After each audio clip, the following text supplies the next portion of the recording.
What's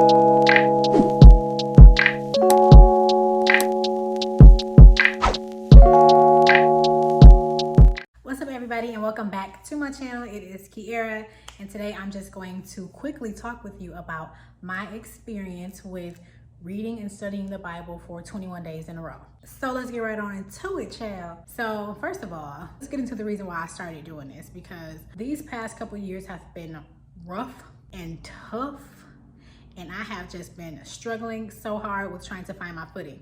And so I have been trying to get back into my spiritual bag for a long time. Now, I'm a very spiritual person, always have been. If you've watched any of my older testimony videos, those are super important for you to watch, for you to really see how I found God, what I was doing when I found God, what he did to my life, you know, how he changed my life, my heart, all of that good stuff. Go back and watch those videos. But sometimes we quickly forget the things that God has done. This is me just being completely honest. When life starts to get hard or just starts to give us lemons, we just forget that God was there and that he did miraculous things for us, because now, you know, the pain of what we're going through is blinding us and is really just shutting out what our vision of God truly is. So that's basically what happened. I started going through a lot of things, and it started to take me off my square, my path, and I noticed it, and I recognized that, you know, things were really declining for me mentally and emotionally because of it. So just as of recently, you know, there's been even more changes in my life, and I had to realize that life does not stop. The world does not stop turning because you're going through something. As much as we would like for things to just pause and just wait and just let us catch our breath, the reality is the world does not stop for us. Now, when you start to get into your spiritual bag, sometimes it feels like that. Like, oh my goodness, God is stopping time for me.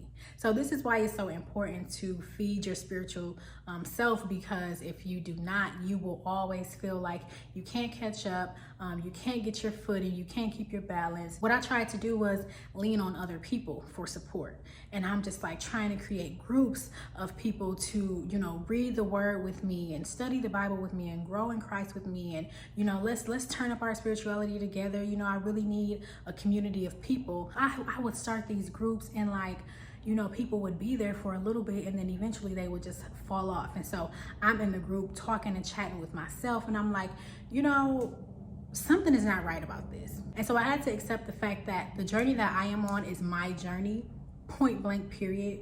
And whatever it is that God will have me to do, he will make it clear. And maybe it does not concern other people. It's my relationship with him. So I had to pull myself from that situation and say, I'm talking to people about God, but I should be talking to him about what I think about the things that I've been through, how I am, you know, interpreting his word, what I feel when I read his word. And so I started doing more of that instead. And that is no shade, no tea to those women. Those are amazing women who are just like me. At one point in time, I didn't want to read no Bible. I didn't want to pray. I didn't want to do nothing that had to do with that, because I was so resentful and so filled with just self-pity and just, you know, a lot of anger and sadness and depression. And so when I thought about opening my Bible, that just wasn't the thing, right? I didn't feel that for me, okay?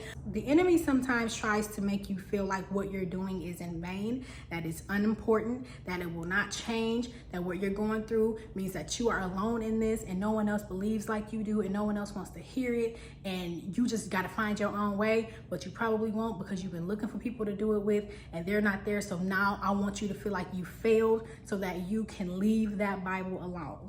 And honey, that was not part of my plan, okay? So let's fast forward. I have been truly studying the Bible. This is just a list of verses that I found on Pinterest, honey, and the title is New Beginnings, because I have been believing for myself that new things are starting to happen for me. I have entered new roles in life, and you know, I've just been seeing my seasons change dramatically, okay? People have been leaving my life. I have been removing people from my life. New people have come into my life, new situations, new opportunities, new job titles, just new things, right? New. So I wanted to really focus in and zero in on the idea of new beginnings. This is what my Bible looks like right now. Each one of these are different days, okay? Because I wanted to, you know, keep track of what it was I was doing and reading. And then whenever I come across that verse, I just highlight it and just kind of leave it at that. And then this right here is my journal. Literally, this is my journal that I made, okay? If you need one, head on over to Amazon, okay? It's nothing but, it's a journal, right? It just got a bunch of stuff up in there. Let's just get into what started happening to me. I started to see situations for what they were. It's the first thing. My eyes were opened to what people's positions were in my life. And that basically means that, you know, before I had this clouded vision and I looked through a lens that always gave people the benefit of the doubt. I was not using my better judgment or the wisdom that God gave me to make decisions about people, because a part of me wanted to keep people around and to keep people feeling comfortable when they are around me or in relationship with me. And I basically was never putting myself first, never putting my mental health first. I just was not putting my peace first. I was putting other people before me. And because of that, it was physically draining me, mentally draining me, spiritually draining me. You know, I was just doing too much pouring and no one else was filling up my cup. I need to go to God to get my cup filled back up because I can't depend on people all the time to do that for me. So that's one thing that I started to see situations for what they were, having better discernment. The other thing that happened to me is I started to have vivid dreams. This is not something new for me. I had fasted years ago, a lot of times, and would always have a dream just about my life, about just certain messages from God to help me through certain things and to just give me insight on what it was that I was going through. I asked God a lot of questions and he answers me through my dreams. That's another thing that started to happen. And then I feel like the most important thing that happened, well, I guess I can't say most important because these are all very important, but the thing that made me feel most proud of myself and valuable to the people that I love is that I was able to provide encouragement to other people when they were going through. Because God had been filling me up, because I had been seeking information and seeking a relationship with him and seeking to know him better through his word. Because of that, my cup started to get filled up more. And people have been reaching out to me. This is just so odd, but people have been inboxing me.